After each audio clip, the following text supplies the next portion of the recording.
membolehkan dan ada yang tidak membolehkan. Nah, untuk lebih jelasnya kita akan coba mendalami hal tersebut yang insya Allah akan disampaikan oleh yang expert di bidangnya, yaitu Ustadz Arif Juhri LCMA. Beliau adalah dosen Fakultas Agama Islam dan sebagai Kaprodi Hukum Keluarga Islam.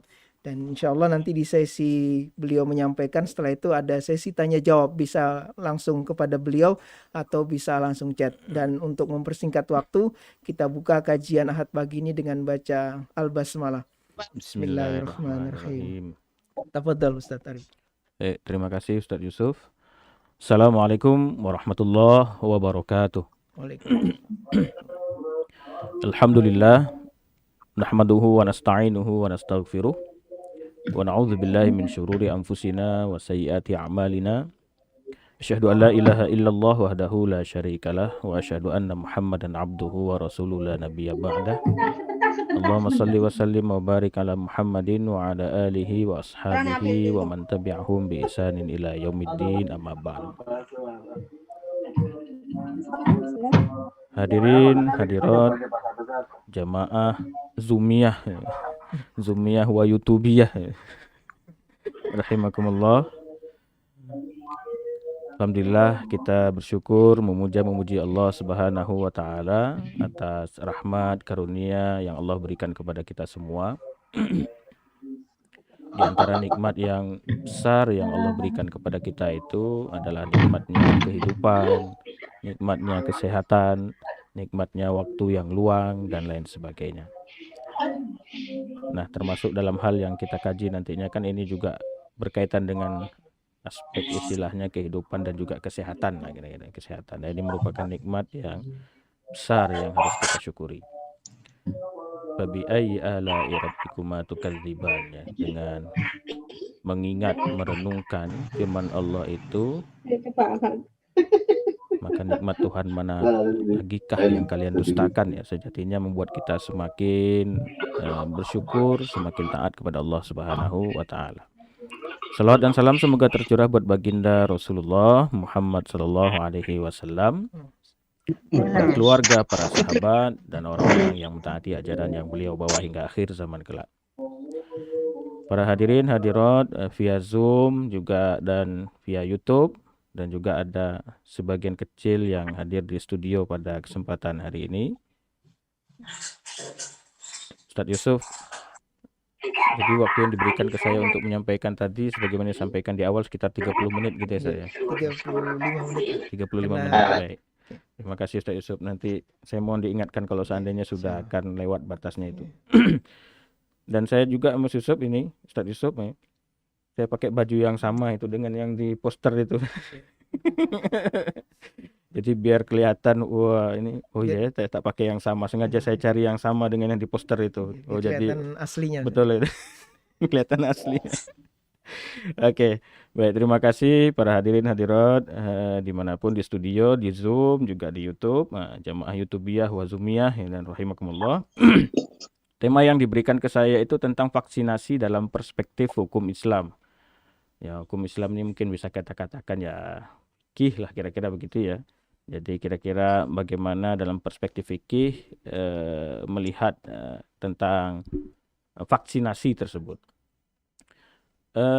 Ini memang termasuk hal yang sekarang ini lagi booming dalam pembicaraan, karena sudah dimulai vaksinasi untuk COVID-19 yang kalau tidak salah itu sudah menggunakan platform yang atau jenis vaksin Sinovac, ya, Sinovac.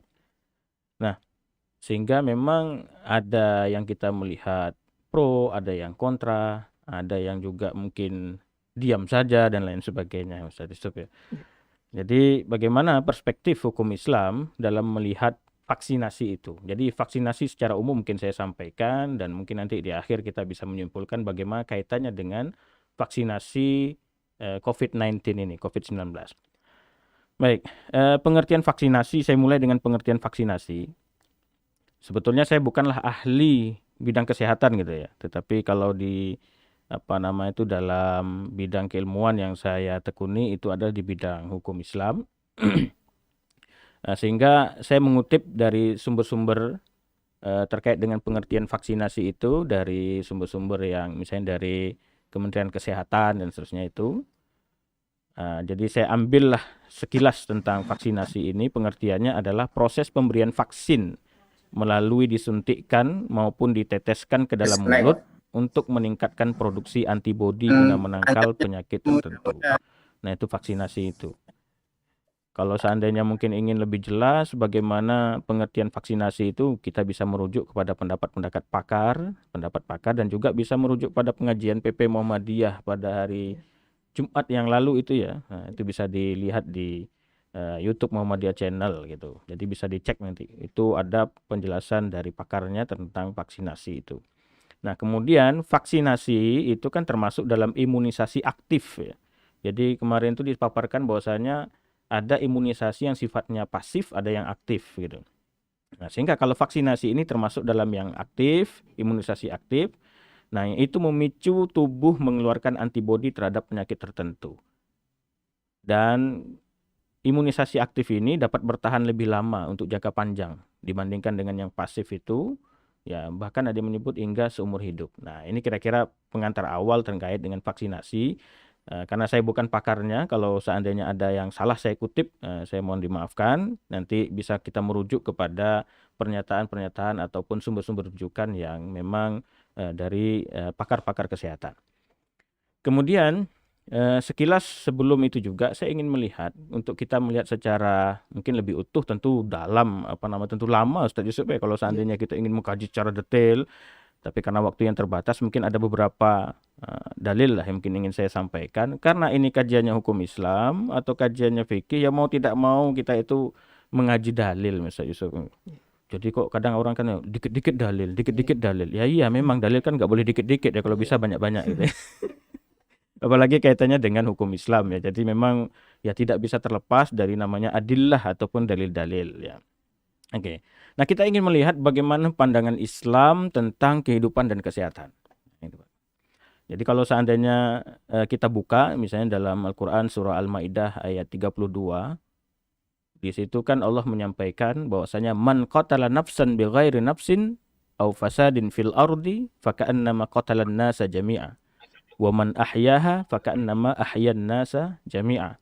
Nah, siapa yang membunuh seseorang yang memang tidak berhak untuk dibunuh gitu kan ya, atau ya memang karena bukan alasan tertentu, entah dia berbuat kerusakan di muka bumi, maka itu sama saja dengan seolah-olah dia membunuh seluruh manusia.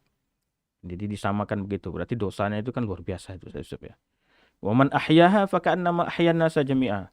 Dan begitu sebaliknya ketika seseorang itu memelihara kehidupan manusia yang lain ya, termasuk juga memelihara kehidupannya sendiri itu ya, keluarganya, masyarakatnya, lingkungannya, dan seterusnya itu, maka seolah-olah dia memelihara kehidupan manusia seluruhnya. Wah, ini kan luar biasa. Jadi pertama, memang kehidupan itu merupakan nikmat besar yang harus kita jaga. Karena Allah berpesan itu kan, untuk kalau seandainya kita memelihara hidup, ya berarti setelah kita memelihara kehidupan manusia semuanya. Nah, ini kan betul harus kita jaga, harus kita pelihara kehidupan itu. Nah, kemudian tidak hanya bagi diri sendiri ya, namun juga memelihara kehidupan orang lain. Nah, sebagaimana kita ketahui tentang virus COVID-19 ini, dan itu penyebarannya kan cukup dahsyat itu Ustaz Yusuf ya. Kemudian juga itu sudah terjadi di belahan negara di dunia ini kan. Bahkan tidak hanya negara-negara yang mayoritas muslim, juga negara-negara yang mayoritas non muslim juga terkena musibah atau wabah dari COVID-19 ini. Nah, sehingga dalam kehidupan itu salah satu cara untuk menjaga sebagaimana yang dianjurkan dari perspektif kesehatan itu, yaitu dengan menjaga protokol kesehatan itu ya, di antaranya 3M itu kan. Ya, istilahnya menggunakan masker, kemudian menjaga jarak atau menghindari kerumunan, dan juga nanti mencuci tangan atau menggunakan hand sanitizer. Nah, ini di antara hal yang cara upaya untuk menjaga kehidupan bersama. Sehingga kaitannya dengan memelihara kehidupan itu itu kita tidak boleh egois hanya memikirkan diri sendiri dalam ayat ini, tetapi kita juga harus melihat bagaimana atau apa yang kita berikan, manfaat apa yang kita berikan kepada orang lain dalam menjaga, memelihara kemaslahatan ataupun kehidupan bersama. Jadi sehingga masalah hal itu yang kita sebutkan protap kesehatan itu jangan dianggap itu untuk diri sendiri belaka, tetapi juga kita menjaga orang lain. Nah, kemudian di dalam ayat yang lain juga Allah mengatakan inna khaira man istajarta al-qawi al-amin. Nah, sesungguhnya sebaik-baik orang untuk engkau pekerjakan adalah orang yang kuat dan jujur, terpercaya gitu ya. Nah, ini membuktikan bahwasanya kesehatan, kekuatan fisik, kemudian baik juga kekuatan keilmuan dan lain sebagainya itu salah satu hal yang merupakan hal yang istimewa atau hal yang harus dijaga gitu. Nah, kemudian dalam hadis juga disampaikan bahwasanya Rasulullah mengatakan al-mu'min al-qawiyyu khairun wa ahabbu ilallah minal mu'min ad-dhaif. Jadi mukmin yang kuat ya. Jadi tidak mukmin yang kuat yang sehat, sehat ya, kuat dari sisi fisiknya, imunnya dan seterusnya kira-kira begitu. Kalau seandainya ingin kita teruskan itu lebih baik dan lebih dicintai oleh Allah ketimbang mukmin tapi dia lemah. Mukmin secara ininya keimanan tapi dia mengabaikan aspek-aspek yang membuat entah fisiknya kah, entah keilmuannya kah dan lain sebagainya itu jadi lemah. Dengan bisa saja memang dengan unsur memang kesengajaan atau memang tidak memelihara itu. Nah, tentu Allah lebih mencintai dan itu dianggap lebih baik di sisi Allah adalah mereka atau mukmin yang kuat ya. Jadi sehat itu merupakan ciri di antara mukmin yang dicintai, sehingga memelihara kesehatan itu adalah menjadikan diri kita sebagai pribadi mukmin yang tingkatannya dicintai dan juga lebih baik di sisi Allah Subhanahu wa taala. Nah, banyak lagi kira-kira hadis-hadis yang lain yang juga menerangkan bagaimana tentang kesehatan itu juga merupakan nikmat yang luar biasa dari Allah Subhanahu wa taala. Nah, sampai-sampai juga ada hadis yang kadang-kadang sudah dibuat nyanyian juga ya Pak Ustadz Yusuf ya, dibuat nyanyian itu gunakan 5 kesempatan sebelum datangnya 5 kesempitan itu ya. Nah, Jadi irtanim khamsan qabla khamsin itu sebagaimana hadis yang diriwayatkan oleh Al-Hakim atau Imam Hakim dari Ibnu Abbas. Ada banyak redaksi, ini di antara salah satu yang mungkin kami kutip ya. Jadi gunakan kesempatan yang 5 sebelum datangnya 5 kesempitan. Nah, salah satu yang disampaikan di situ oleh Rasulullah adalah wasihataka qabla sakomika, yaitu masa sehatmu sebelum datang masa sakitmu. Berarti sehat itu sesuatu hal yang harus kita jaga. Karena kalau sudah sakit banyak hal yang dari sisi entah itu ibadah dan lain sebagainya mungkin tidak secara normal kita lakukan. Banyak hal yang mungkin membatasi diri kita dari melakukan aktivitas-aktivitas dan lain sebagainya. Nah, sehingga Rasulullah berpesan agar ketika kita masa sehat itu hendaknya menjaga. Salah satu hal yang harus kita gunakan dalam menikmati masa sehat itu adalah menjaga kesehatan itu sendiri. Nah, karena menjaga kesehatan itu merupakan hal yang wajib dilakukan sebagai bentuk ikhtiar. Jadi Rasulullah sendiri kan juga berpesan bahwasanya Allah itu kan tidak menurunkan penyakit itu kecuali ada obatnya di situ kan ya. Fa inna tadawaw kata Rasulullah kan ya, berobatlah kalian. Fa innallaha lam yadha' da'an illa wada'a lahu shifaan atau qala dawaan. Nah, berobatlah kalian kalau seandainya kita dalam keadaan sakit. Jadi ada orang yang bertanya, "Wahai Rasulullah, haruskah kami berobat?" Jadi kata Rasulullah, "Ya tadawaw," kata Rasulullah, "ya berobatlah kalian," kata Rasulullah. Jadi kenapa ya? Karena kata Rasulullah, sesungguhnya memang Allah itu tidak menurunkan penyakit ya, atau membuat penyakit kecuali itu ada obatnya. Dan kita harus berikhtiar untuk mencari obat itu, ya, berikhtiar untuk berobat, ya. Tidak mendiamkan diri, wah ini takdir dari Allah Subhanahu wa taala. Misalnya begitu saat itu. pasrah. Nah, itu terlalu pasrah itu, tawakal tetapi juga harus dilandasi dengan ikhtiar. Karena innallaha la yughayyiru ma biqaumin hatta yughayyiru ma bi anfusihim. Saya tidak bisa sampai ke studio ini kalau seandainya saya tadi tidak tidak berupaya untuk datang ke sini gitu. Mengendarai kendaraan dan lain sebagainya. Ada ikhtiar yang harus kita lakukan supaya saya sampai ke studio di sini. Nah, ikhtiar itu sebagaimana tadi yang Allah juga sampaikan ya, bahwasanya Allah tidak akan merubah nasib suatu kaum sehingga kaum itu merubah nasibnya sendiri. Nah, kita sedang dilanda COVID-19 ini maka kita harus berikhtiar untuk mencari upaya ya agar wabah ini segera berakhir. Jadi harus ada ikhtiar, dan ini merupakan penyakit, maka Rasulullah ya juga menganjurkan atau berpesan kepada kita ya untuk berobat ya. Dan ini kan perintah dari Rasulullah SAW, berobatlah, tadawau kata Rasulullah. Jadi tidak mendiamkan diri. Begitu juga dalam hadis yang lain sebagaimana yang diriwayatkan oleh Umar Darda dan seterusnya itu terkait dengan bahwasanya Rasulullah berpesan agar kita untuk berobat ketika sakit. Nah, kalau banyak hal itu kita rangkum tentang kehidupan dan kesehatan itu, bagaimana Islam memelihara atau meletakkan posisi atau memperhatikan dengan perhatian yang istimewa, yang khusus, yang tinggi terkait dengan yang namanya kehidupan juga kesehatan, maka kita mengenal ada istilah namanya maqasid asy-syariah. Jadi dalam kajian usul fikih misalnya lazim mungkin kawan-kawan mengenal, ataupun Ustadz Yusuf mungkin kan, dan para jamaah sekalian mungkin mengenal istilah maqasid asy-syariah, yaitu tujuan-tujuan pemberlakuan syariat Islam itu. Jadi syariat Islam itu ada karena untuk memelihara beberapa hal, sebagaimana misalnya dalam beberapa pandangan para ulama itu ada 5 ya. Di antaranya ada menjaga jiwa, hifzun nafas ya. Jadi ada 5 itu, ada hifzuddin, ada menjaga agama, ada hifzun nafas, menjaga jiwa, ada hifzun nasl, menjaga atau melindungi atau memelihara keturunan institusi keluarga, kemudian memelihara akal, hifzul akal, memelihara akal ya. Kemudian juga hifzul mal, misalnya memelihara harta atau menjaga, melindungi, memelihara harta. Nah, salah satu yang kita dapatkan bahwasanya tujuan diberlakukannya syariat itu adalah dalam rangka untuk menjaga kehidupan itu sendiri ya, memelihara kehidupan itu sendiri. Oke, melindungi jiwa. Nah, sehingga bagaimanapun tindakan kita atau tindakan kita untuk menjaga kesehatan itu merupakan bagian kan dari menjaga hifzun nafas itu tadi. Berarti dengan menjaga atau memelihara hal itu, menjaga kesehatan, berobat ketika sakit atau mencegah sebelum datangnya penyakit gitu, itu adalah bagian dari kita menjaga maqasid asy-syariah itu sendiri.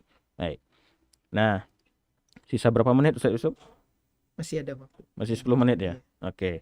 Baik, saya agak-agak percepat aja kalau gitu. Nah, itu kalau tadi pesan-pesan Rasulullah ketika berobat Ustaz Yusuf ya. Kalau seandainya kita sedang dalam kondisi sakit gitu kan ya, jadi kita diperintahkan untuk berobat. Nah, bagaimana pandangan hukum Islam jika itu dikaitkan tentang mencegah sebelum adanya penyakit? Kalau tadi kan kita misalnya sedang sakit, gitu ya, kemudian berobat, itu kan memang perintah dari baginda Rasulullah SAW. Tapi kalau seandainya penyakitnya belum datang, kemudian kita cegah, itu bagaimana? Nah, salah satu upaya dalam mencegah datangnya penyakit itu kan adalah vaksinasi itu ya. Dulu kita mengenal dengan beberapa macam penyakit yang melanda, kan polio, campak dan lain sebagainya itu. Kemudian kan ada program vaksinasi dan lain sebagainya. Nah, kemudian setelah itu dalam rangka upaya mencegah datangnya penyakit-penyakit itu, bayi sejak usia sekian itu sudah harus divaksin, padahal belum datang penyakit pada bayi tersebut. Nah, kira-kira upaya seperti itu bagaimana dalam perspektif hukum Islam? Nah, ini juga bagian yang kita sebut dengan tadi vaksinasi itu tadi ya, dalam upaya mencegah itu. Jadi contohnya misalnya dalam hadis disampaikan begini. An Ibni Sa'din an abihi qala Rasulullah sallallahu alaihi wasallam man tasabbaha kulla yawmin sab'ata marat ajwatan lam yadurruhu fi dhalikal yawm summun wala sihrun. Jadi disebutkan oleh Imam Bukhari. Jadi saat berkata dari bapaknya bahwasanya Rasulullah sallallahu alaihi wasallam bersabda, man siapa tasabbaha, istilahnya itu ya apa ya, tasabbaha kulla yaumin, yang menjadikan setiap harinya kira-kira gitu ya, sab'a marratin gitu kan ya, apa ya 7 gitu kan ya, mohon maaf, sab'a tamaratin ya, jadi 7 apa nama itu, 7 tamar itu apa ya, kurma ya, ajwatan ya, kurma ajwa misalnya gitu kan. Dalam hadis yang lain juga disebut dengan ajwatal Madinah, ajwa Madinah. Kalau di sini ajwatan, ajwa secara umum.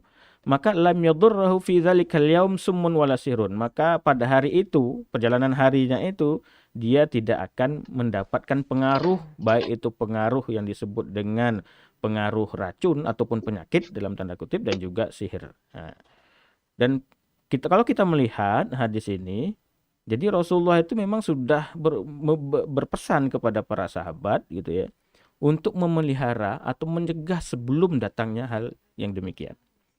Jadi dicegah dengan memakan, misalnya di sini disebut dengan kurma ya, kurma dan seterusnya. Nah, sehingga kalau kita mengambil contoh dari apa yang disampaikan oleh baginda Rasul itu, maka mencegah sebelum datangnya penyakit itu juga merupakan bagian dari kita menjalankan ajaran agama. Oke. Nah, kemudian saya agak percepat karena waktu sudah agak mepet gitu ya. Nggak apa-apa. Oh, enggak Santai juga saja ya. Ustaz. Enggak juga, santai saja gitu ya. Iya. Biar Jadi bisa zamannya ditambah ini lebih panjang iya, ini. biar zamannya nggak tegang. Para hadirin, hadirat di studio, Zoomia, YouTubia, di rumah maupun dimanapun berada. Jadi kalau kita melihat bagaimana Rasulullah itu tadi berpesan tentang bagaimana mencegah atau sebelum datangnya hal itu, nah itu kan berarti sudah kita menjaga bagian atau menjaga tuntunan agama itu sendiri. Nah, coba kita lihat beberapa kaidah fikih juga yang berkaitan dengan itu. Misalnya Ustaz Yusuf, misalnya al-amru bisyai'i amrun biwasaili. Kalau Rasulullah memerintahkan terhadap sesuatu, atau kalau agama itu memerintahkan terhadap sesuatu gitu ya, berarti juga diperintahkan untuk melaksanakan bagian dari sarananya itu. Jadi kita diperintahkan untuk menjaga kesehatan. Kita diperintahkan untuk menjaga kehidupan. Di awal-awal tadi mungkin kita sampaikan beberapa dalil-dalil terkait hal itu.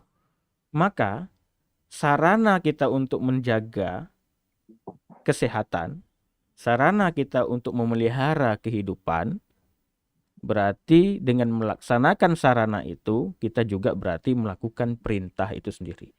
Tidak mungkin perintah itu sulit kayaknya, perintah itu juga kita lakukan tanpa sarana hal itu ya. Jadi ketika perintah untuk menjaga kesehatan, berarti ada sarana untuk menjaga kesehatan itu sendiri. Nah, salah satunya tadi ya perintah untuk berobat, ya berarti minum obat atau menggunakan obat gitu kan, itu merupakan bagian dari menjalankan perintah itu sendiri. Itu sarananya. Nah, jadi sarana itu merupakan bagian yang tidak bisa dipisahkan dari perintah itu sendiri. Nah, kaitannya dengan mencegah ataupun mengobati dengan cara vaksinasi itu sendiri, maka vaksinasi itu kan merupakan sarana ataupun wasilah. Jadi wasilah kan ya. Sarana untuk apa? Untuk ya mengobati ataupun mencegah sebelum datangnya penyakit itu sendiri. Berarti ketika kita melaksanakan sarananya itu, berbuat atau melaksanakan sarana itu, berarti kita juga sama dengan melakukan perintah itu sendiri. Kemudian dalam kaidah yang lain disebutkan ma la yatimmul wajib illa bihi fahuwa wajib. Kalau seandainya perbuatan itu hanya perbuatan yang yang hanya dengan perbuatan itu suatu perintah itu menjadi sempurna, yatim, ini kan. Atau misalnya di sini kalau saya artikan secara letterlek itu ma la yatimmul wajib illa bihi fahuwa wajib.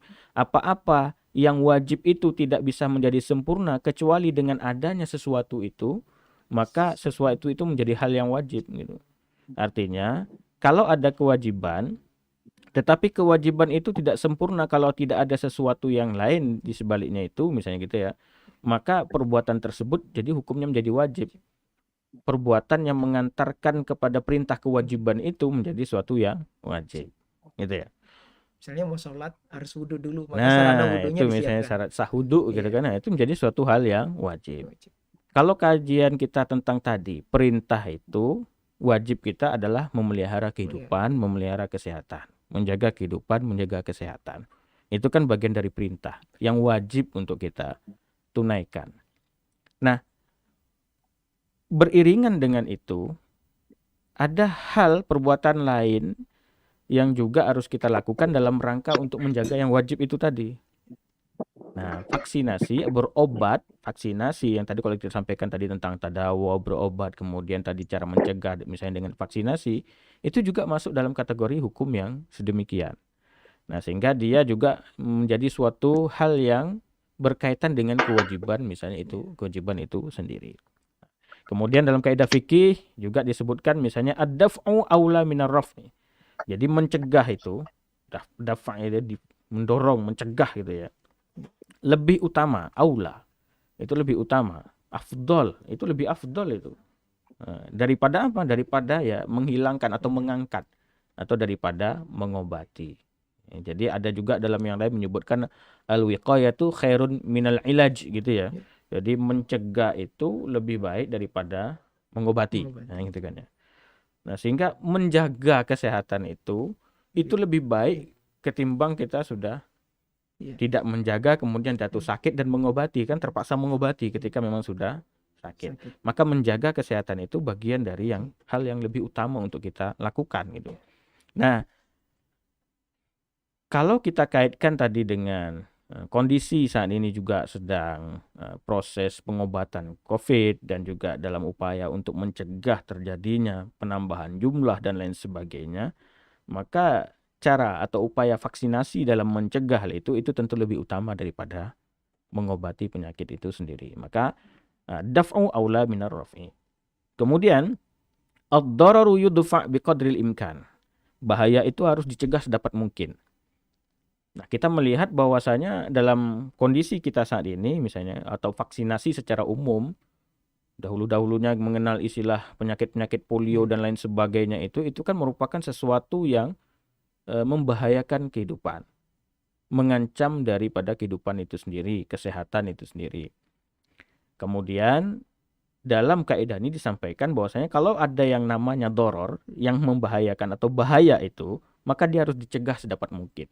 Jadi mencegah itu. Nah, sehingga kalau seandainya kita ingin mengkaitkan juga tadi dengan vaksinasi secara umum, maka kalau itu bagian dari mencegah doror, maka itu harus dilakukan gitu. Nah, dan bahkan di sini biqadril imkan sedapat mungkin itu harus dilakukan. Nah, kemudian juga Rasulullah berpesan ad-dararu la darar wala dirar gitu ya, tidak boleh membahayakan diri sendiri atau juga membahayakan orang lain. Nah, penyakit-penyakit yang berbahaya saat ini ataupun hal wabah-wabah itu tadi itu juga merupakan hal yang bagian dari yang bisa membahayakan diri sendiri dan juga bisa membahayakan orang lain. Maka ad-darar yuzal kata dalam kaidah fikih itu, bahaya itu harus dihilangkan. Nah, jadi sesuatu yang membahayakan kesehatan, membahayakan kehidupan itu sejatinya harus dihilangkan. Berbagai upaya dalam menghilangkan itu mungkin bisa menghilangkan entah dengan cara tadi mengobati ataupun mencegah itu. Mengobati dengan ragam-ragamnya mungkin obat-obat yang tersedia, kemudian mencegah dengan ragamnya cara, misalnya tadi kalau dalam kondisi sekarang ini 3M misalnya gitu ya, kemudian ditambah juga dengan upaya yang sudah ditemukan juga adalah vaksinasi, maka itu adalah bagian dari upaya untuk menghilangkan kemudaratan itu sendiri. Ya, jadi bagian upaya untuk menghilangkan kemudaratan itu sendiri. Karena kita ketahui bahwasanya ad-dararu yuzal, kalau ada hal yang memudaratkan, membahayakan itu memang harus dihilangkan. Hadirin, hadirat dimanapun berada, kemudian saya juga mengutip firman Allah Subhanahu wa taala dalam surah Al-Baqarah ayat 168 itu, ya ayyuhan nasu kulu mimma fil ardi halalan thayyiba wa la tattabi'u khutuwatis syaitan innahu lakum aduwwum mubin.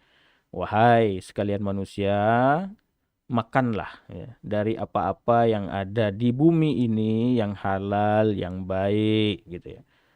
Kemudian janganlah kamu wala tattabi'u khutuwatis syaitan innahu lakum aduwwum mubin, janganlah kamu mengikuti jejak langkah syaitan gitu ya. Innahu lakum aduwwum mubin, sesungguhnya syaitan itu adalah musuh yang nyata bagi kalian.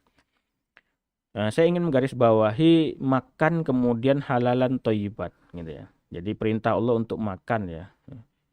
Jadi ya mungkin dalam redaksi ataupun mungkin dalam pemahaman saya sendiri juga bisa kita maknai juga kan sesuatu yang kita masukkan ke dalam tubuh kita itu mungkin bagian dari memberikan asupan atau memberikan makanan ke dalam tubuh gitu ya.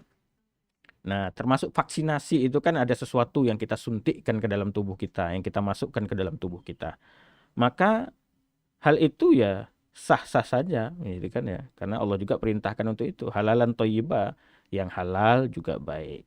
Nah, terkait vaksinasi COVID-19, ini saya sudah agak masuk tentang vaksinasi COVID-19.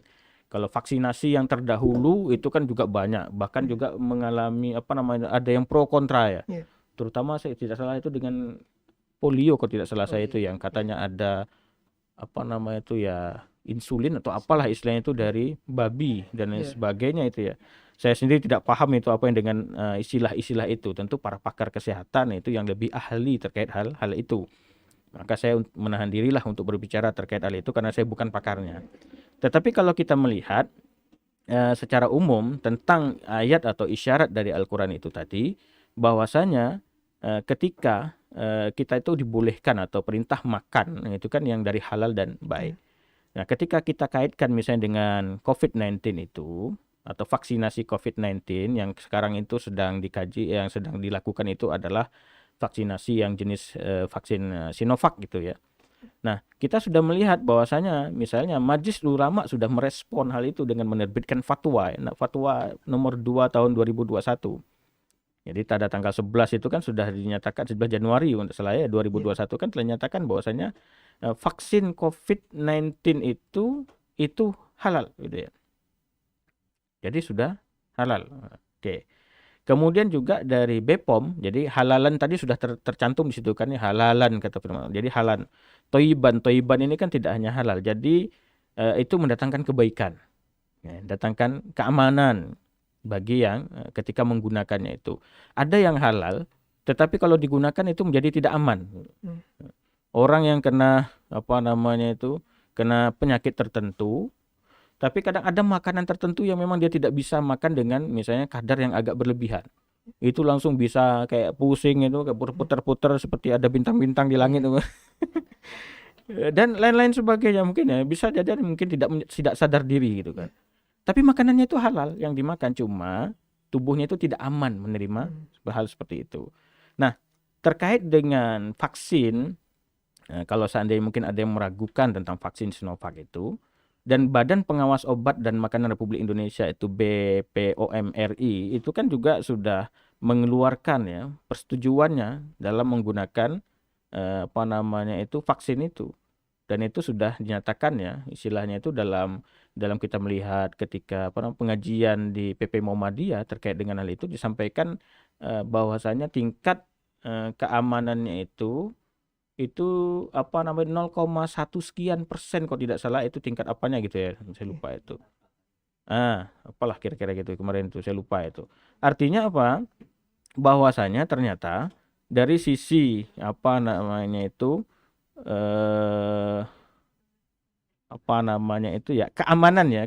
itu sudah dijamin, itu sudah aman. Karena tingkat itu mungkin berdasarkan dari uji klinisnya itu hanya 0,1% yang mungkin mengalami kontraindikasi ataupun efek samping. Nah, dua sisi itu sudah kita lihat terkandung di dalam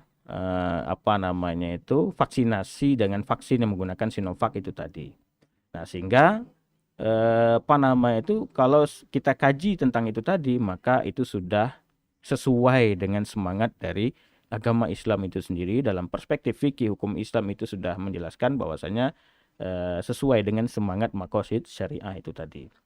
Nah, kemudian Muhammadiyah juga kan melalui Majelis Tarjih dan juga tim dari MCCC kan juga sudah memutuskan atau mengeluarkan, menerbitkan edaran yang berkaitan dengan tuntunan vaksinasi dalam Muhammadiyah. Dan itu juga sudah tegas di Muhammadiyah menyatakan itu juga memang halal, aman gitu kan ya. Dan kemudian itu efektif gitu kan misalnya begitu, dan istilahnya sudah mendukung program vaksinasi yang sekarang ini berlangsung itu. Nah, kemudian pada waktu pengajian PP Muhammadiyah terkait dengan vaksin itu tadi atau vaksinasi itu kan juga ada Prof. Zulis Ikawati yang merupakan guru besar Fakultas Farmasi di UGM itu juga menyampaikan beberapa hal mengapa Indonesia memilih vaksin Sinovac dibandingkan vaksin yang lain.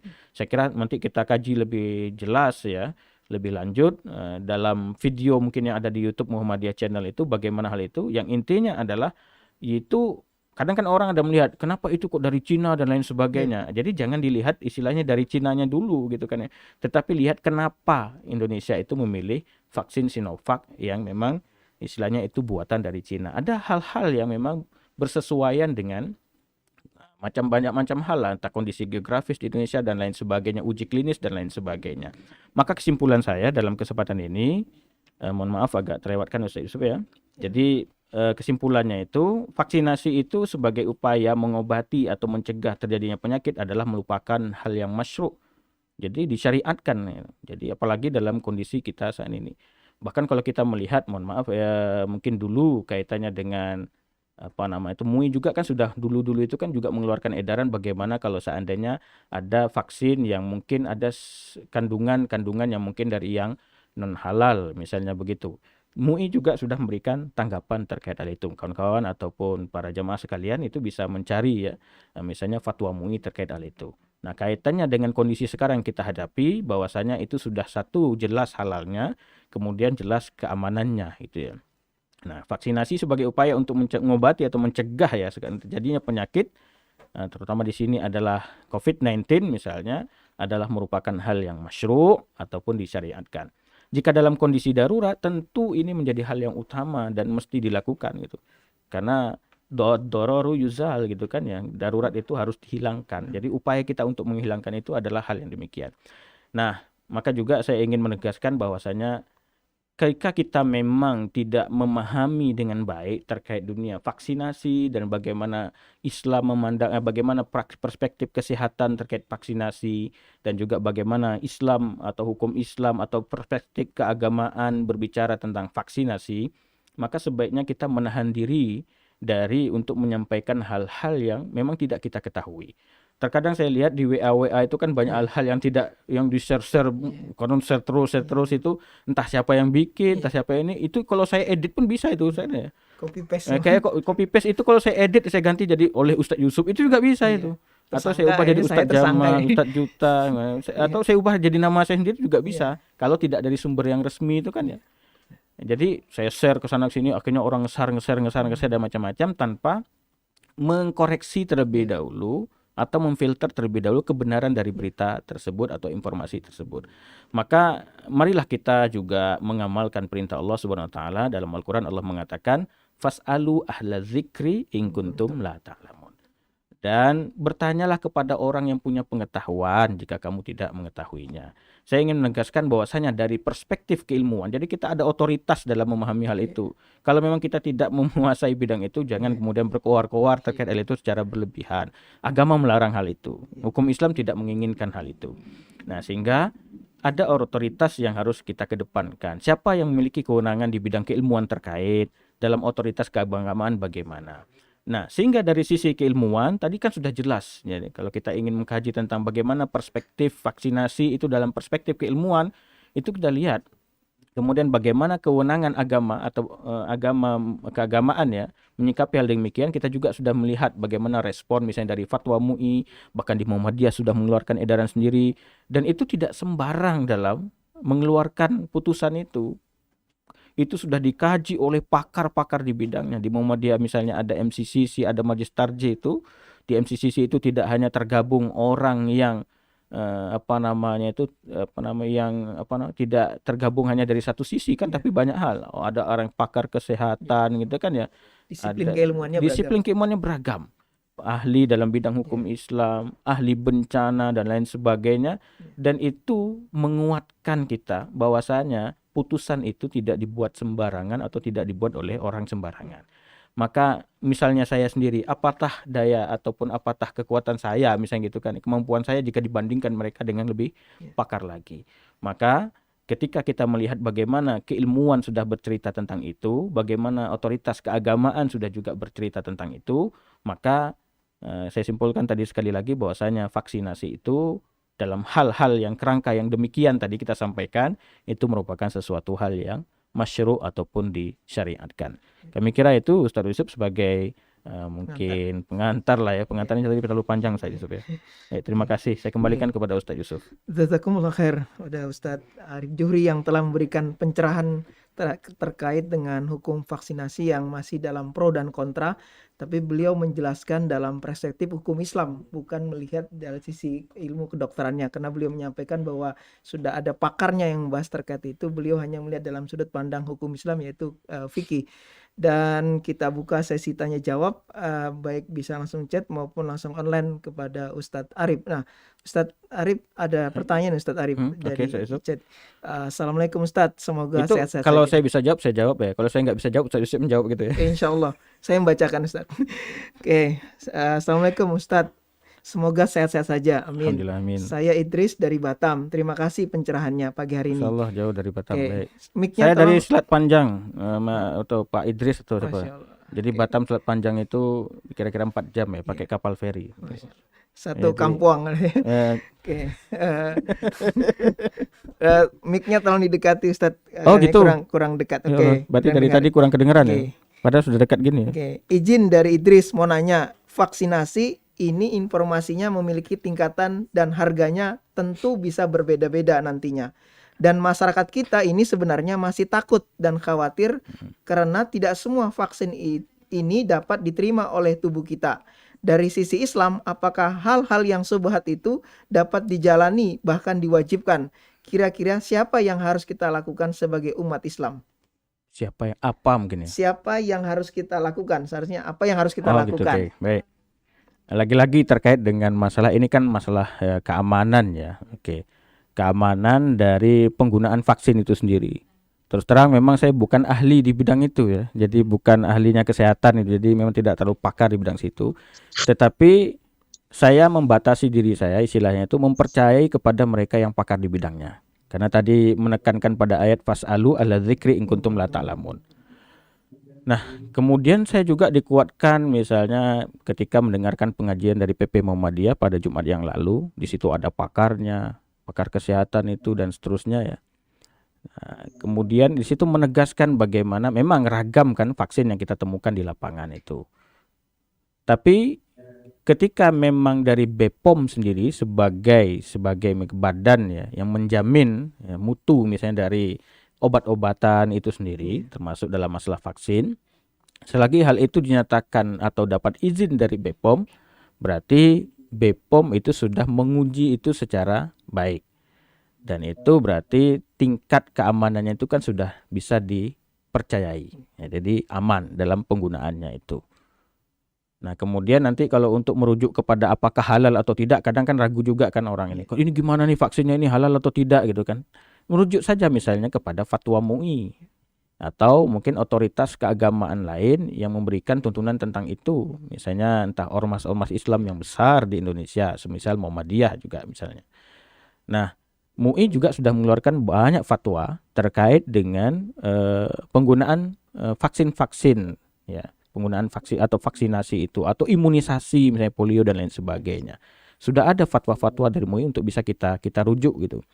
Nah, sehingga saya mungkin mungkin saya contoh diri saya sendiri Ustaz Yusuf ya. Kecil saya juga diimunisasi misalnya gitu ya. Ada vaksin yang sudah masuk ke tubuh saya. Alhamdulillah sampai sekarang kenyataannya ya sehat-sehat itu. Nah, mungkin ada beberapa kasus ya kita tidak tahu kesalahannya di mana ya. Dan kasus itu terjadi ketika misalnya seseorang setelah divaksin itu kemudian misalnya justru tambah sakit atau jadi sakit gitu ya.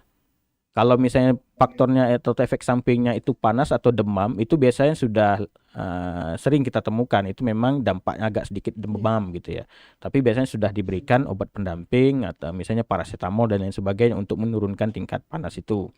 Ini pengalaman mungkin saya ketika juga ikut memvaksinasi anak misalnya begitu ya. Atau imunisasi anak. Nah kemudian kalau kita merujuk kepada kasus-kasus yang sangat terbatas, kasusnya itu sedikit gitu ya. Dengan rata-rata orang-orang yang sudah divaksin itu, wah ini sampai kesenggol ini. Orang yang sudah divaksin itu rata-rata itu tingkat kesehatannya justru malah baik gitu ya. Dengan orang atau kasus yang mungkin 1 atau 2 kasus yang itu justru mungkin ada dampak yang tidak baik. Nah, ketika kita menggunakan kasus yang kecil untuk mengeneralisir secara umum menghukumi yang lain gitu kan, itu tentu juga tidak tepat, tidak gitu ya, tidak tepat.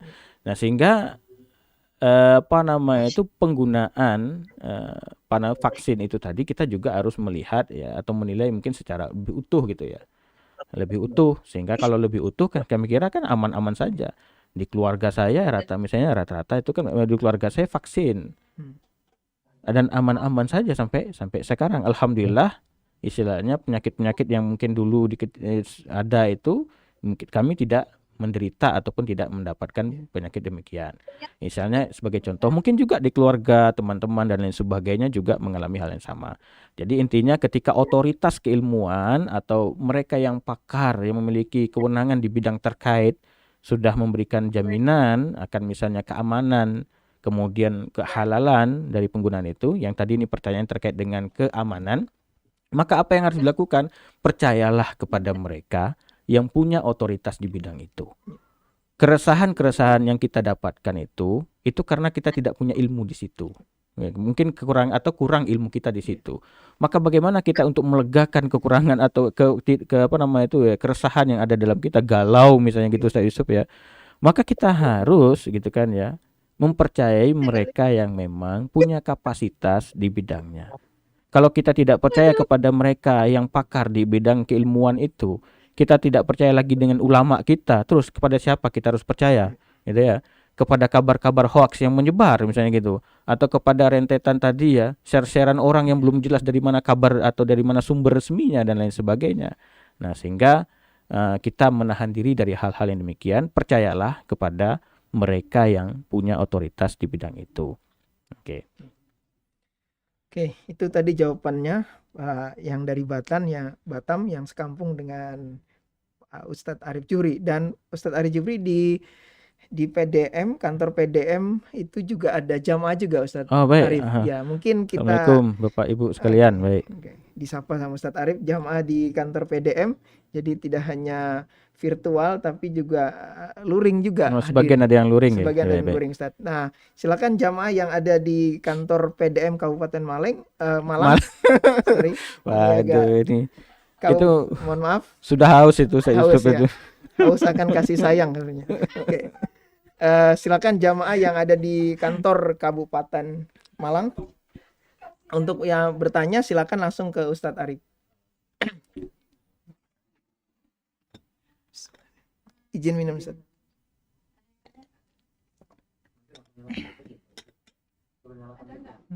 Bapak Ibu barangkali yang mau bertanya silakan, bisa di unmute atau yang di situ bisa ada tim di sana yang bisa unmute ininya, mic-nya.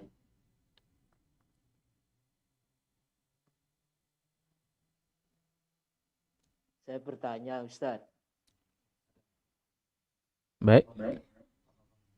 Wah, ini yang bertanya ini Ustadz, ini piye saya jawabnya ini. Karena sama Ustadz juga ada nggak tahu juga. Oke. Assalamualaikum warahmatullahi wabarakatuh. Waalaikumsalam warahmatullahi wabarakatuh. Pembahasan yang luar biasa dari Ustadz Arif Jubri. Kita menghadapi pro kontra terkait vaksinasi di tengah-tengah masyarakat kita. Artinya ada sebagian orang yang tidak begitu yakin sehingga kemudian menolak, bahkan memprovokasi orang lain untuk menentang kebijakan vaksinasi yang sesungguhnya untuk kesehatan dan keamanan tadi yang disampaikan tadi oleh Ustaz. Kira-kira secara psikologis itu gimana ya Ustaz untuk meyakinkan sebagian masyarakat yang menolak atau setidaknya tidak memprovokasi dengan berita-berita hoax tentang pentingnya vaksinasi yang sesungguhnya itu untuk kesehatan bersama. Andaikan dia menolak untuk dirinya sendiri, ya tidak ngajak-ngajak orang lain, kan begitu Ustaz. Nah ini agak repot itu untuk mengatasi orang yang mungkin tidak mau percaya, padahal sudah diuji, diteliti bahwa vaksin itu halalan thayyibah. Seperti itu Ustaz. Terima kasih Ustaz. Terima kasih Ustaz Fatoni. Inti pertanyaannya menolak dan mengajak orang lain untuk menolak nih. Dia menolak terus ngajak orang lain, jadi cari jamaah penolakan juga ini. Monggo Ustaz Arif. Baik, terima kasih Ustadz. Saya harus nyebut Ustadz nih. Ini kalau dalam bahasanya Ustadz Jamal atau Ustadz Yusuf mungkin menyampaikan bahwasanya begini, Ustadz. Jadi yang bertanya itu tidak lebih yang ditanya itu tidak lebih paham dari yang bertanya sebenarnya. Jadi yang bertanya itu lebih paham. Yang bertanya tadi itu paham sebenarnya. Ini Mungkin pertanyaan pancingan aja palingnya. mungkin sharing ilmu Ustaz. Baik, terima kasih. Saya coba menjawab memberikan respon sebisanya saya. Secara psikologi mungkin juga saya bukanlah orang yang ahli atau pakar di bidang psikologi, tetapi paling tidak untuk mendatangkan keamanan, kenyamanan, ketenangan dalam kita mengambil suatu putusan misalnya terkait dengan vaksin itu mungkin perlu juga ya. Karena tadi ada juga sebagian yang mungkin ragu-ragu. Ketika mendengarkan pengajian PP Muhammadiyah itu saya ada data-data yang dipaparkan itu ya. Jadi terkait dengan hasil survei terkait bagaimana respon tentang vaksinasi itu. Memang ada yang memang tidak mau sama sekali itu, memang ada gitu kan dan lain sebagainya. Ada juga yang ragu-ragu. Nah, waktu itu disampaikan kalau ragu-ragu ini mungkin wilayah yang kita harus meyakinkan. Nah, tapi kalau orang yang tidak mau bahkan coba-coba untuk memprovokasi yang lain bahwasanya itu begini begitu, nah kira-kira itu juga harus kita mohonlah menahan diri dari hal yang demikian. Nah, untuk menenangkan atau menjaga ketenangan jiwa dalam kita memutuskan terutama dengan vaksinasi ini, maka tadi yang sebagaimana saya sampaikan, percayalah kepada mereka yang punya otoritas di bidangnya. Percayalah kepada mereka yang memang kepakarannya di situ. Oke. Tadi yang saya sampaikan misalnya di tim MCCC Muhammadiyah atau di MUI yang sudah mengeluarkan fatwa, kemudian juga Badan POM ya, RI, itu diisi ataupun diduduki atau ditempati atau kajian tentang vaksin ini itu sudah diteliti oleh mereka yang memiliki kepakaran di bidangnya. Di MUI mereka pakar tentang keagamaan, otoritas keagamaan sudah selesai menyatakan vaksin itu halal. Sinovac itu halal. Berarti selesai ini. Apalagi yang kita ragukan. Kalau seandainya sudah fatwa dari MUI itu sudah mengeluarkan deretan dalil-dalil agama itu sudah. Kemudian masa kita termakan oleh berita-berita hoax misalnya gitu ya, yang disebarkan bahkan tanpa dalil itu. Ini kok bisa dalil dikalahkan oleh sebaran hoax-hoax dari orang-orang yang Hanya prasangka tertentu. ya. Maka sebagai umat Islam ketika kita mendengar berita-berita itu tadi ya memang kita harus tabayun kan ya. Kaji dulu, jangan mudah terpengaruh gitu.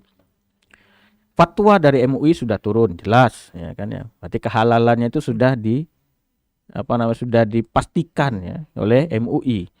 Maka apalagi yang kita ragukan kira-kira gitu ya. Kemudian misalnya sebagai warga Muhammadiyah, tim MCCC Muhammadiyah kemudian didukung oleh kemudian Majelis Tarjih dan Tajdid PP Muhammadiyah melalui juga diputuskan melalui surat edaran dari PP Muhammadiyah itu, terkait dengan salah satunya tentang vaksinasi ini juga sudah menyatakan bahwasanya ini merupakan salah satu ikhtiar, salah satu ya memang ikhtiar bagi kita dan ini mendukung untuk menjalankan vaksinasi itu sendiri.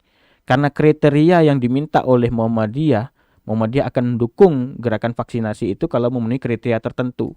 Dan kriteria itu sudah dipenuhi dari vaksin yang sekarang ini dilakukan atau vaksinasi yang sekarang ini dilakukan. Maka Muhammadiyah sudah mendukung.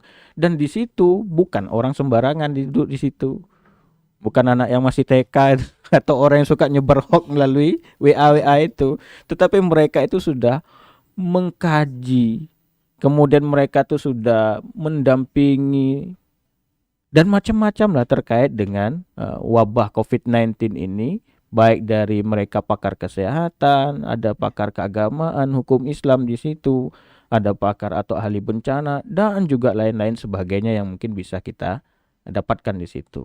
Artinya apatah kita ini kan berdiri sendiri. Di sana itu mereka itu sudah berhimpun orang-orang yang pakar atau ahli di bidangnya.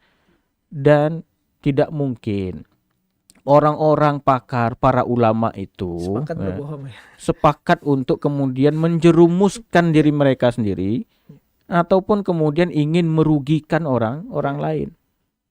Karena mereka sendiri sudah berupaya untuk melindungi maqasid syariah itu, ya diantaranya adalah hifdzun nafas itu tadi, berupaya untuk menjaga, memelihara kehidupan dan kesehatan bersama itu sendiri.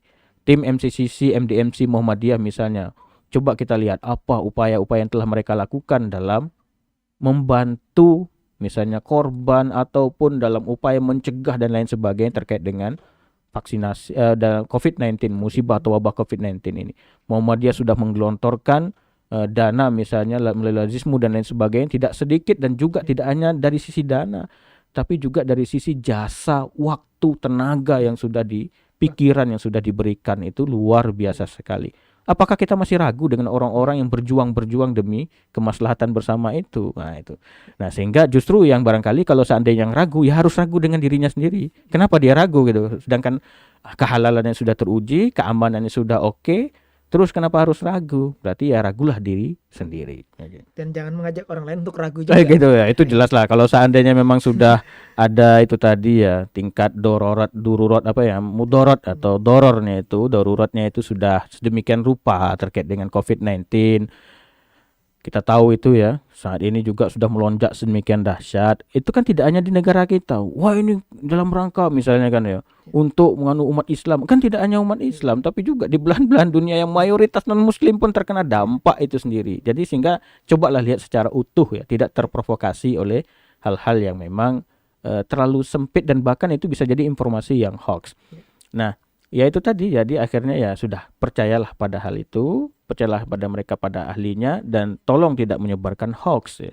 Karena menyebarkan hoax itu termasuk dalam kita berbicara dengan dusta. Iyyakum wal kadzib, kata Rasulullah kan ya, hindarilah olehmu dusta. Ya, penyebaran hoax itu kan merupakan suatu kedustaan. Ketika kita tidak menahan diri dari sekarang itu kan pakai apa? Ngeser itu. Tanpa menahan diri untuk mengkaji terlebih dahulu kebenaran dari informasi itu, kemudian langsung kita share, nyata itu hoax, itu juga bahaya kan. Akhirnya hoax itu menyebar kemana-mana. Dan menanggung dosa yang di awalnya itu, dan seterusnya juga. Nah, itu nanti kan tentu dalam kedustaan itu kan ada dosa di situ kan ya. Jadi, dan dosa itu akan bisa mengantarkan seseorang kepada neraka. Mari kemudian kita menenangkan diri kita dengan memberikan atau berpegang kepada ayat Allah itu, diantaranya tadi satu ayat itu, fas'alu ahla dzikr, serahkan itu kepada ahlinya. Dan ketika ahlinya sudah menyatakan, maka berpeganglah pada pernyataan ahlinya tersebut. Saya kira untuk jawaban menenangkan itu begitu Pak Ustaz Yusuf ya, Ustaz Fatoni. Kemudian tadi terkait dengan orang yang provokasi, tolong tidak memprovokasi itu tadi. Ya kalau memang sudah tidak mau, gimana lagi, kita juga memaksakan tidak mungkin ya. Ya sudahlah, kalau tidak mau sudah, silakan tidak mau sendiri, tetapi jangan orang yang mau, kemudian orang yang masih ini juga kemudian diprovokasi sehingga akhirnya menjadi tidak mau. Karena kaitannya dengan COVID-19 ini adalah wabah yang harus menjadi kesadaran kita bersama-sama kita untuk menghentikan atau mencegah, sehingga kesadaran kebersamaan kita jamaah ya. Jadi kita diajarkan sholat jamaah, misalnya macam-macam hal ritual jamaah itu, supaya kita punya rasa kebersamaan dan punya empati ataupun punya perhatian terhadap sesama. Kepedulian. Maka mari kita membangun kesadaran bersama untuk peduli dan perhatian terhadap sesama, dan bersama-sama juga dalam istilahnya itu membantu pencegahan terjadinya penambahan ataupun penyebaran COVID-19. Mudah-mudahan dengan upaya itu kita juga bisa memutus mata rantai itu, dan akhirnya kita bisa berhasil bebas dari wabah COVID-19 ini. Begitu saya kira, Ustaz Yusuf. Itu jawaban dari Ustadz Arif. Intinya bahwa ada otoritas yang berhak wewenang untuk menjawab itu, yaitu Majelis Ulama Indonesia, dan tentunya juga ada Ormas Islam, Ustadz Arif. Nah, pertanyaan terakhir Ustadz Arif. Ada pertanyaan, mohon dijelaskan hukum mematuhi ulul amri terkait disiplin menjalankan protokol kesehatan. Syukron. Mohon dijelaskan hukum mematuhi ulul amri terkait disiplin menjalankan protokol kesehatan. Oke.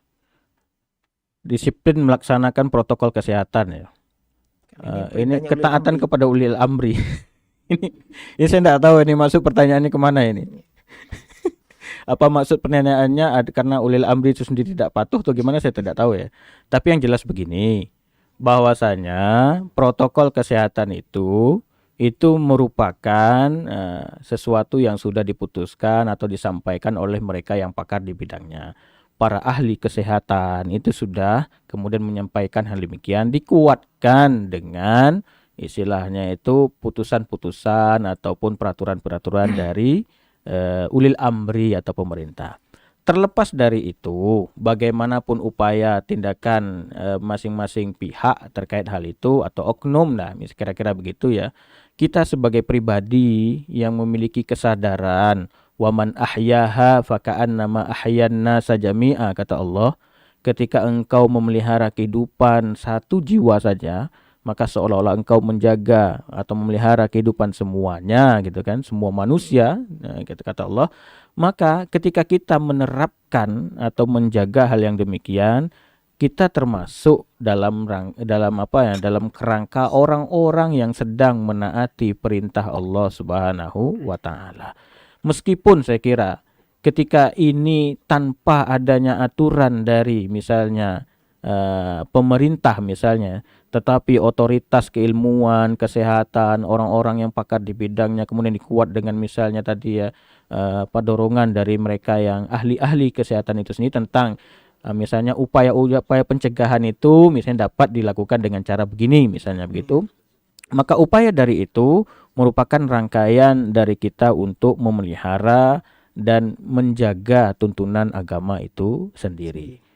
Nah, saya kira itu. Terlepas dari itu nanti apakah harus ketaatan pada pemerintah atau tidak, tetapi yang jelas ini merupakan kesadaran bersama yang harus kita bangun, dan ini juga adalah sudah disampaikan mereka yang punya otoritas, ahli zikrnya dari situ. Jadi sudah ahlinya di situ, yaitu para mereka yang pakar di bidang kesehatan, dan menjalankan hal itu sama saja sebetulnya kita menjalankan perintah dari agama itu. Terlepas dari itu ada aturan dari pemerintah ataukah tidak, terlepas kita mau taat kepada aturan pemerintah atau tidak, tetapi yang jelas agama memang sudah memerintahkan kita untuk melakukan hal yang demikian. Ya, berarti sama saja sebetulnya kita dengan menjaga aturan agama itu sendiri. Oke, jazakumullah khair. Baik, terima kasih. Alhamdulillah. Itu tadi penjelasan dari Ustadz Arif. Dan jawabannya bagi yang bertanya nanti bisa kalau ada keraguan lagi bisa langsung japri ke Ustadz Arif. Beliau ada standby di kantor KI sebagai prodi hukum keluarga Islam. Baik, terima kasih. Jamaah YouTube dan Zoom rahimakumullah, ada sedikit catatan dari saya dari penjelasan Ustadz Arif itu. Bagaimana perspektif hukum Islam terkait dengan hukum vaksinasi. Karena ini kajian dalam hukum Islam, maka kita mengacu pada dalil, baik dalam Al-Quran, hadis, maupun ijma ulama. Barang siapa yang ingin memelihara diri, keluarga, orang lain, dan masyarakat, maka seakan-akan dia memelihara manusia semuanya. Mukmin yang kuat, sehat, lebih baik daripada mukmin yang lemah. Oleh karena itu, kita harus menjaga kesehatan sebelum datangnya sakit. Kalau kita sakit, maka syariat menyuruh kita untuk berikhtiar berobat. Tujuan dari syariat itu untuk menjaga jiwa atau kehidupan itu sendiri. Dalam Islam kita dianjurkan untuk makan dan minum dari yang halal dan baik. Oleh karena itu perbincangan kita tentang hukum vaksinasi menjadi halal jika vaksin itu sumbernya dari yang halal dan baik bagi tubuh. Banyak sekali dalam kaidah Islam bahwa mencegah atau menghilangkan lebih baik daripada mengobati. Dan terakhir, obat kebodohan itu belajar dan bertanya kepada ahlinya. Hilangkan keraguan dan munculkan keyakinan. Demikian kajian kita pada pagi hari ini. Alhamdulillah dapat pencerahan. Jazakumullah khairan pada Ustadz Arif. Semoga selalu sehat dan selalu memberikan ilmunya bagi kita semuanya. Amin, amin. Sebelum saya tutup, jangan lupa like, share, and subscribe.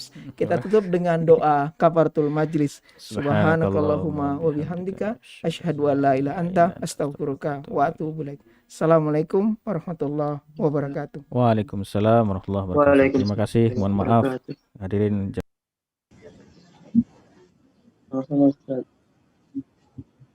Udah itu. Udah dimatiin.